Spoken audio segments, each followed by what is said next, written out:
যে তিনি জগতের নাথ, তিনি পূজিত হন। আমরা সনাতন হিন্দু ধর্মের মানুষ জগন্নাথ দেবকে পুজো করি। তিনি বিষ্ণুর অবতার।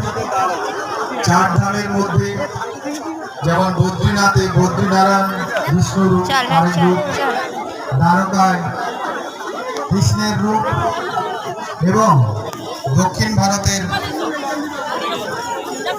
আমাদের রামেশ্বরমে শিব রূপে পূজিত হন, আর পুরীতে জগন্নাথ দেব রূপে পূজিত হন।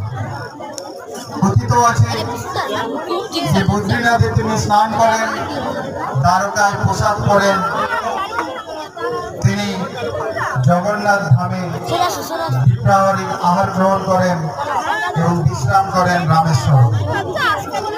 এই হচ্ছে বিষ্ণুর লীলা। আজকে দৌলতপুর